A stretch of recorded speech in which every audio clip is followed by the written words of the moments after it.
Hello friends, welcome to my YouTube channel Let's Decode Biology.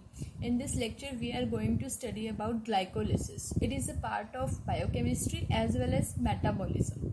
So let's start. Glycolysis में क्या होता है? Glycolysis का मतलब क्या है? ग्लाइकोलिसिस दो वर्ड से मिलके बना है, ग्लूकोज प्लस लाइसिस. मीन्स इसमें लाइसिस होती है ग्लूकोज की. ग्लूकोज का ब्रेकडाउन होता है सिंपलर प्रोडक्ट्स में. ग्लूकोज एक 6 कार्बन कंपाउंड है. Via a series of enzymatic reactions इसका ब्रेकडाउन हो जाएगा 2 molecules of 3 carbon compound known as pyruvate.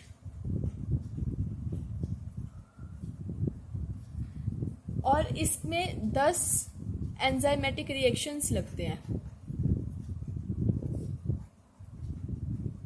अब हम उन्हीं को एक एक करके देखेंगे. सबसे पहले हमें सिर्फ स्टेप्स याद करने हैं. क्या होता है?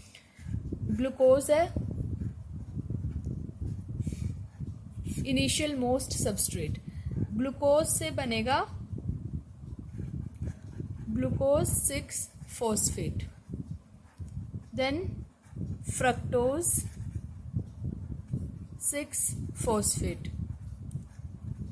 Fructose 1,6 by phosphate. यहाँ आके स्प्लिटिंग होगी फ्रक्टोज 1,6 बाई फॉस्फेट की 3 फॉस्फोग्लिसरल्डिहाइड या ग्लिसरल्डिहाइड 3 फॉस्फेट में एंड डाईहाइड्रोक्सी एसीटोन फॉस्फेट में.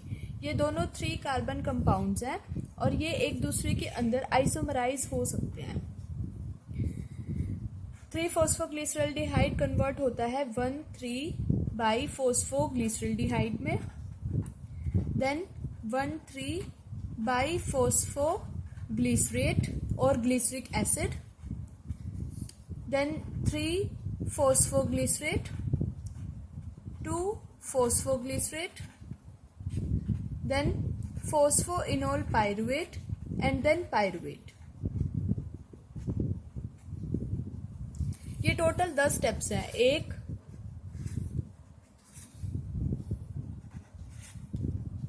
4 5 यहाँ पे 6 7 8 9 10. अब हम इनको अच्छे से समझते हैं. सबसे पहले अगर हमें ग्लाइकोलिसिस को अच्छे से याद करना है, अगर हम इस तरीके से इसको पढ़ेंगे तो ये हमें हमेशा के लिए याद हो जाएगा और हम आगे कभी भी कंफ्यूज नहीं होंगे. तो इसको अच्छे से याद करने के लिए सबसे पहले स्टेप्स को याद करना है. ग्लूकोज से glucose 6 phosphate, then fructose 6 phosphate, then fructose 1,6 by phosphate, then 3 phosphoglyceraldehyde, then और dihydroxyacetone phosphate. Then 1,3 by phosphoglyceraldehyde, 1,3 by phosphoglycerate, 3 phosphoglycerate, 2 phosphoglycerate, phosphoenol pyruvate, pyruvate. अब हम इन सब स्टेप्स को लॉजिकली समझेंगे और इनमें कौन कौन से एंजाइम्स यूज होते हैं, कहाँ पे क्या बनता है, कहाँ पे क्या रिलीज होता है, वो देखेंगे. सबसे पहले देखो ग्लूकोज है. ग्लूकोज से ग्लूकोज 6 फॉस्फेट क्या चेंज आया? एक पोजीशन पे फॉस्फेट ग्रुप अटैच हुआ. फॉस्फेट ग्रुप अटैच करने के लिए हमें कोई फॉस्फेट डोनर चाहिए. फॉस्फेट डोनर का काम यहाँ एटीपी करता है और एटीपी फॉस्फेट डोनर का काम करता है तो एडीपी रिलीज आउट हो जाती है. यहाँ पे जब फॉस्फेट का डोनेशन एटीपी कर रहा है ग्लूकोज को और ग्लूकोज 6 फॉस्फेट बना दे रहा है, जहां भी एंजाइम, यहाँ पे एंजाइम होगा काइनेज. काइनेज का मतलब है फॉस्फेट ट्रांसफर करता है. काइनेज जो एंजाइम है वो फॉस्फेट ग्रुप का ट्रांसफर करता है एक मॉलिक्यूल से दूसरे मॉलिक्यूल में. जब हमें पता हो कि दोनों का पता हो, डोनर का भी और एक्सेप्टर का भी, तो हम वहां पे काइनेज एंजाइम यूज करते हैं. Since glucose is a 6 carbon compound, so hexose sugar है ये, तो यहाँ पे हम हेक्सोकाइनेज लगा देते हैं. हेक्सोकाइनेज. और जहां जहां काइनेज आएगा वहां वहां मैग्नीशियम आयंस की रिक्वायरमेंट पड़ती है. सो नेक्स्ट देखते हैं. सेकेंड स्टेप में क्या है? ग्लूकोज 6 फॉस्फेट से फ्रक्टोज 6 फॉस्फेट का बनना. अब हमें पता है कि ये भी 6 कार्बन कंपाउंड है, ये भी 6 कार्बन कंपाउंड है. ये दोनों एक दूसरे के आइसोमर्स होते हैं. ग्लूकोज जो है वो एल्डोज शुगर है और जो फ्रक्टोज होती है वो कीटो शुगर होती है. तो ग्लूकोज से जब फ्रक्टोज बन रहा होता है, यहाँ आइसोमराइजेशन होती है, तो इसीलिए यहाँ पे आइसोमरेज एंजाइम का रोल है, जस्ट आइसोमरेज. और इसको हम और अच्छे से बोल सकते हैं हेक्सो आइसोमरेज. या जस्ट आइसोमरेज भी सफिशिएंट है। फिर फ्रक्टोज 6 फॉस्फेट से फ्रक्टोज 1,6 बाइफॉस्फेट, यहाँ अगेन एक फॉस्फेट ग्रुप अटैच हो रहा है इसमें। यहाँ फ्रक्टोज 6 फॉस्फेट है, यहाँ फर्स्ट पोजीशन पे भी एक और फॉस्फेट ऐड हुआ, तो यहाँ पे फिर से एटीपी ही फॉस्फेट डोनर का काम करता है और एडीपी का प्रोडक्शन हो जाता है। एटीपी की यूटिलाइजेशन से फ्रक्टोज 6 फॉस्फेट फ्रक्टोज 1,6 बाइफॉस्फेट में कन्वर्ट हो जाता है। तो यहाँ पे फिर से काइनेज एंजाइम आएगा। इस काइनेज एंजाइम का इसने एक्ट किस पे किया? सबस्ट्रेट कौन है? फ्रक्टोज 6 फॉस्फेट, इसलिए फ्रक्टोकाइनेज, पीएफके, फॉस्फोफ्रक्टोकाइनेज। यहाँ फिर से मैग्नीशियम आयंस की रिक्वायरमेंट होगी इस एंजाइम को, क्योंकि हमें पता है कि एंजाइम्स को काम करने के लिए कोफैक्टर्स की जरूरत पड़ती है, तो मैग्नीशियम आयंस जो है वो कोफैक्टर की तरह काम करते हैं। तो फॉस्फोफ्रक्टोकाइनेज जो है वो फ्रक्टोज 6 फॉस्फेट को फ्रक्टोज 1,6 बाइफॉस्फेट में कन्वर्ट कर देगा। नेक्स्ट है फ्रक्टोज 1,6 बाइफॉस्फेट की अब स्प्लिटिंग होनी है। ये भी यहाँ तक 6 कार्बन चल रहा था, अब जो है फ्रक्टोज 1,6 बाइफॉस्फेट जो 6 कार्बन कंपाउंड है उसकी स्प्लिटिंग होगी 2 मॉलिक्यूल्स में, एक 3-फॉस्फोग्लिसरल्डिहाइड और एक डाईहाइड्रोक्सी एसीटोन फॉस्फेट। ये दोनों 3 कार्बन कंपाउंड्स है और यहाँ पे एंजाइम यूज होता है एल्डोलेज। एल्डोलेज का काम होता है स्प्लिट करवाना, तो ये यहाँ पे स्प्लिटिंग करवाता है। 3 कार्बन कंपाउंड हमें मिल गया, 3-फॉस्फोग्लिसरल्डिहाइड और डाईहाइड्रोक्सी एसीटोन फॉस्फेट। अब क्या होता है, ये दोनों भी एक दूसरे के आइसोमर्स हैं और ये एक दूसरे में आइसोमराइज हो सकते हैं, इसीलिए हमने यहाँ पे ऐसे एरो बनाया है, क्योंकि डाईहाइड्रोक्सी एसीटोन फॉस्फेट की फुल टेंडेंसी है कि वो 3-फॉस्फोग्लिसरल्डिहाइड में कन्वर्ट हो सकता है। तो यहाँ पे आइसोमराइजेशन है, फिर से हम आइसोमरेज एंजाइम यूज करेंगे। लेकिन यहाँ पे अब क्या होगा, आइसोमरेज को थोड़ा स्पेसिफिक होके बोले तो कौन सा आइसोमरेज है? यहाँ पे है ट्रायोज फॉस्फेट आइसोमरेज, क्योंकि ये जो 3 कार्बन वाली शुगर है इसलिए इनको हम ट्रायोज बोल रहे हैं, और इन दोनों के पास एक फॉस्फेट ग्रुप है, फॉस्फोग्लिसरल्डिहाइड डाईहाइड्रोक्सी एसीटोन फॉस्फेट, इसीलिए हम इसको ट्रायोज फॉस्फेट आइसोमरेज बोल रहे हैं। यहाँ पे ऊपर हेक्सो आइसोमरेज था, यहाँ ट्रायोज फॉस्फेट आइसोमरेज है। नेक्स्ट स्टेप में क्या हो रहा है, अब ये चीज ध्यान रखना, इससे आगे जो 3-फॉस्फोग्लिसरल्डिहाइड है उससे आगे के जितने भी स्टेप्स हैं सारे के सारे, वहां पे हम इस पूरी साइकिल को इंटू 2 कर देंगे, बिकॉज जो डाईहाइड्रोक्सी एसीटोन फॉस्फेट है वो भी इसमें कन्वर्ट होता रहता है। तो ये जो है एक है, 2 मॉलिक्यूल्स बनते जाएंगे, इन सब के 2 मॉलिक्यूल्स बनेंगे 3-फॉस्फोग्लिसरल्डिहाइड के, 2 मॉलिक्यूल्स बनेंगे 1,3 बाइफॉस्फोग्लिसरल्डिहाइड के, 2 बनेंगे आगे सारी जगह 2 मॉलिक्यूल्स बनेंगे। तभी हम बोल रहे थे कि 1 मॉलिक्यूल ऑफ ग्लूकोज से 2 मॉलिक्यूल्स ऑफ पायरुवेट बनेंगे। नेक्स्ट क्या है, हमने यहां तक का देखा 3-फॉस्फोग्लिसरल्डिहाइड से 1,3 बाइफॉस्फोग्लिसरल्डिहाइड। यहाँ पे क्या होगा, अब हम देख रहे हैं फिर से एक फॉस्फेट ऐड हो रहा है, लेकिन यहाँ पे हम एटीपी नहीं लेंगे, यहाँ पे जो है इनऑर्गेनिक फॉस्फेट ऐड होता है as source of phosphate group. तो एक इनऑर्गेनिक फॉस्फेट की हेल्प से 3-फॉस्फोग्लिसरल्डिहाइड जो है 1,3 बाइफॉस्फोग्लिसरल्डिहाइड में कन्वर्ट हो जाता है। नेक्स्ट है 1,3 बाइफॉस्फोग्लिसरल्डिहाइड बन गया, उससे अब हमें बनाना है बाइफॉस्फोग्लिसरेट या बाइफॉस्फोग्लिसरिक एसिड।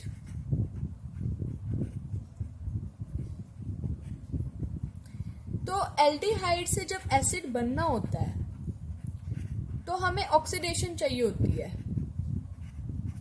एल्डिहाइड से एसिड बनाने के लिए ऑक्सीडेशन होती है, और ऑक्सीडेशन के लिए फिर यहाँ पे हम एक NAD का यूज करते हैं और उससे NADH प्लस H पॉजिटिव की सिंथेसिस हो जाती है। तो यहाँ पे एक NADH plus H positive form हो रहा है, और इसको करवाने के लिए एंजाइम यूज होता है डिहाइड्रोजिनेज।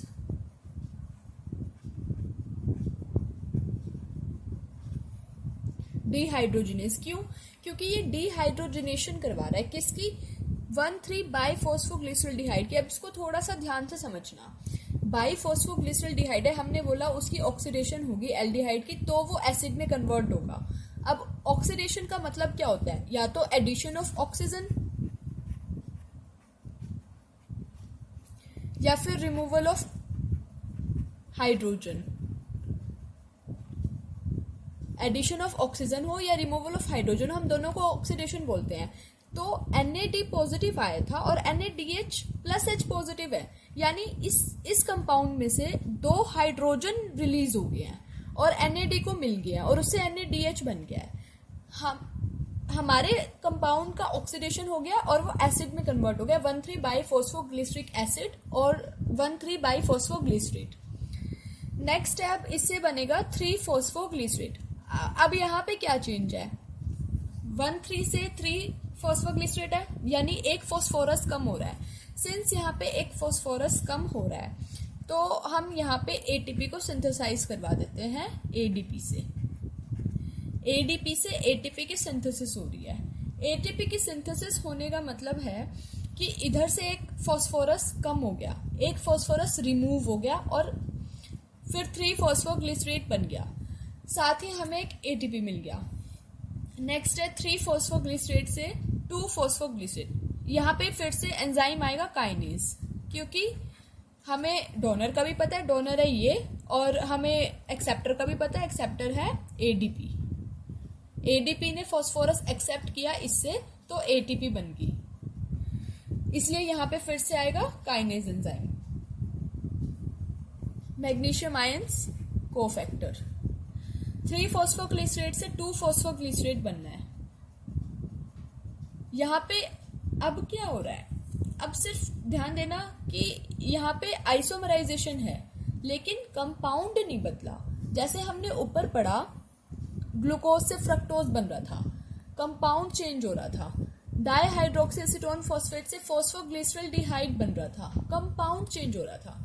यहाँ भी फॉस्फोग्लिसरिक एसिड है, यहाँ भी फॉस्फोग्लिसरिक एसिड है, यहाँ कंपाउंड सेम है। आइसोमराइजेशन किस चीज में है, सिर्फ फंक्शनल ग्रुप की पोजीशन चेंज हो रही है। यहाँ फॉस्फेट जो है 3rd पोजीशन पे था, यहाँ फॉस्फेट जो है 2nd पोजीशन पे आ जा रहा है। सिर्फ फंक्शनल ग्रुप की पोजीशन चेंज हो रही है बट कंपाउंड सेम है, इसीलिए यहाँ पे आइसोमराइजेशन ही है। बट हम इस आइसोमरेज को स्पेसिफिक नाम देते हैं म्यूटेज। यहाँ पे म्यूटेज काम करेगा। देन 2-फॉस्फोग्लिसरॉल्डिहाइड से फॉस्फोइनोल पाइरुवेट बनता है। यहाँ पे अभी फॉस्फोरस उतना ही है, सब कुछ ठीक है, सिर्फ एक वाटर मॉलिक्यूल रिलीज हो जाता है, just release of 1 water molecule. And two phosphoenol pyruvate से पाइरुवेट बनता है। तो अब फिर से देखो, यहाँ फॉस्फोइनोल पाइरुवेट था, यहाँ पाइरुवेट रह जा रहा है, तो फिर से एक फॉस्फोरस रिमूव हो जा रहा है। तो फिर से एक फॉस्फोरस रिमूव हो रहा है, तो हम यहाँ एक और ATP की सिंथेसिस करवा देंगे और यहाँ फिर से एंजाइम यूज होता है pyruvate kinase. Magnesium ions act as cofactor. तो ऐसे हमने एक ग्लूकोज के मॉलिक्यूल से 2 मॉलिक्यूल्स ऑफ पाइरुवेट बनाए। अब हम इसमें थोड़ा ATP को कैलकुलेट करेंगे। सबसे पहले तो ये चीज़ ध्यान देनी है कि यहाँ तक जब तक स्प्लिटिंग नहीं हुई थी वहाँ तक 2 ATP कंज्यूम हुई थी, एक यहाँ पे और एक यहाँ पे। 2 ATP कंज्यूम होने की वजह से हम इसको प्रिपरेटरी फेज बोलते हैं।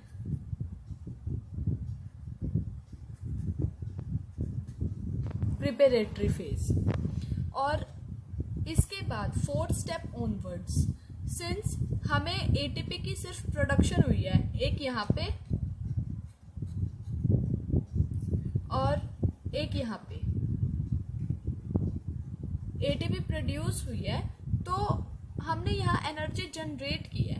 इसकी वजह से हम इस वाली फेज को पे ऑफ फेज कहते हैं, बिकॉज जैसे स्टार्टिंग में प्रिपरेशन हुई थी, हमें अल्टीमेटली ग्लूकोज से एनर्जी प्रोड्यूस करवानी है, तो इसलिए हमने स्टार्टिंग में थोड़ा सा ATP का हमें कंज्यूम करना पड़ा है, इसलिए हम उसको प्रिपरेटरी फेज बोल रहे हैं। और उसके बाद 4th स्टेप ऑनवर्ड्स हम ATP प्रोड्यूस करवा रहे हैं, इसलिए हम उसको पे ऑफ कर रहे हैं कि जो स्टार्टिंग में तुमने किया अब हम उसको पे बैक करेंगे। ये मतलब है पे ऑफ फेज और प्रिपरेटरी फेज का। सो अब हम थोड़ा एटीपी कैलकुलेशन करते हैं, कैसे होता है। हमने देखा प्रिपरेटरी फेज के टाइम पे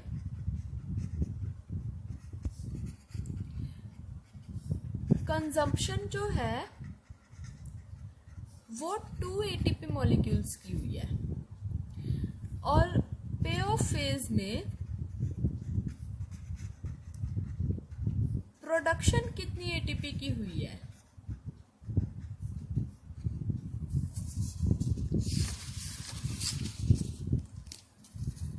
एक यहाँ पे इंटू 2, तो 2 ATP into 2, total 4 ATP produce हो जाते हैं। बिकॉज हमने देखा था कि हर एक चीज के 2 मॉलिक्यूल्स बनेंगे। ये जो डाइहाइड्रोक्सीस्टोन फॉस्फेट है ये इसमें कन्वर्ट हो जा रहा था, इसलिए टोटल हर एक चीज के 2 मॉलिक्यूल्स बन रहे थे। तो प्रोडक्शन हुई 4 एटीपी की। नेट एटीपी कितने बने? 4 - 2 एटीपी ऑन डायरेक्ट बेसिस।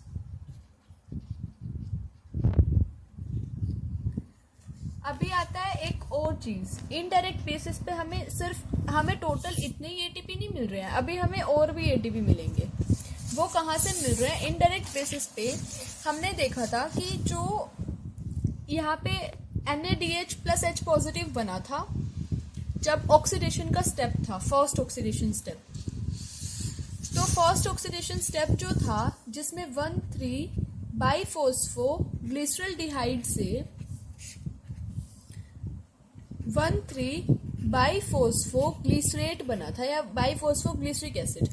तो यहाँ पे NAD पॉजिटिव से NADH + H पॉजिटिव बना था। जब ये NADH + H पॉजिटिव ETC में जाता है, इलेक्ट्रॉन ट्रांसपोर्ट चेन में, माइटोकॉन्ड्रिया में, तो ये 3 ATP प्रोड्यूस करता है। 1 NADH + H positive is equivalent to 3 ATP, and कई जगह पे ये माना जाता है कि 2.5 ATP के इक्विवेलेंट होता है, पर हम इसको 3 ATP के अकॉर्डिंग लेके चलते हैं। तो NADH भी हमें 2 मिले, क्योंकि इसको भी हम इंटू 2 करेंगे, तो 2 NADH + H positive is equivalent to 6 ATP। तो 6 ATP ऑन इनडायरेक्ट बेसिस।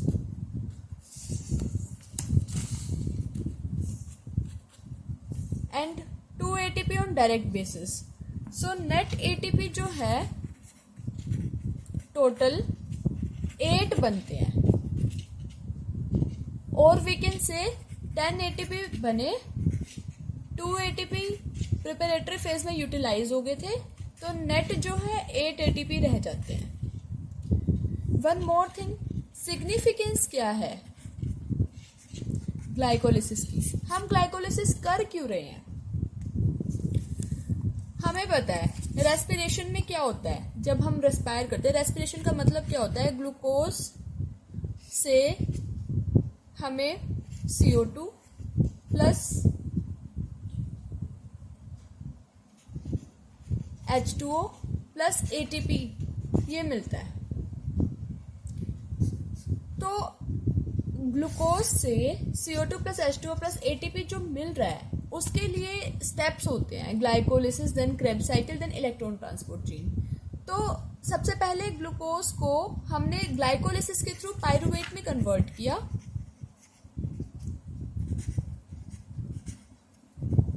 और इस प्रोसेस में हमें नेट 8 ATP जनरेट होके मिले हैं। देन नेक्स्ट स्टेप जब क्रेब्स साइकिल का होगा तो वहां पे CO2 रिलीज होगी और वाटर भी रिलीज होगा, और भी ज्यादा ATP मॉलिक्यूल्स मिलेंगे। टोटल हमें अबाउट 36 ATP मिलते हैं। अगर हम कैलकुलेशन थोड़ा 2.5 के हिसाब से करते हैं तो थोड़े कम 32 के अराउंड ATP मिलते हैं। तो इस तरह से रहता है पूरा ग्लाइकोलिसिस का। इस कंप्लीट वीडियो में हमने ग्लाइकोलिसिस के सारे स्टेप्स, एंजाइम्स, उन एंजाइम्स को क्या क्या कोफैक्टर्स चाहिए वो सब देखा, और एटीपी की कैलकुलेशन की। सिग्निफिकेंस ऑफ ग्लाइकोलिसिस पढ़ा। अगर अब हमें इन सब कंपाउंड्स के स्ट्रक्चर एस्पेक्ट्स को देखना है तो वो हम नेक्स्ट वीडियो में डिस्कस करेंगे। स्ट्रक्चरल एस्पेक्ट्स क्या रहने वाले हैं, कैसे कैसे इन कंपाउंड्स का स्ट्रक्चर होता है, कैसे कैसे चीज़ें रहती हैं, और भी ज़्यादा डिटेल के लिए फिर हम नेक्स्ट वीडियो में डील करेंगे ग्लाइकोलिसिस को। So thank you so much guys for your attention. Hope you get it. If you find it helpful, share it with your friends.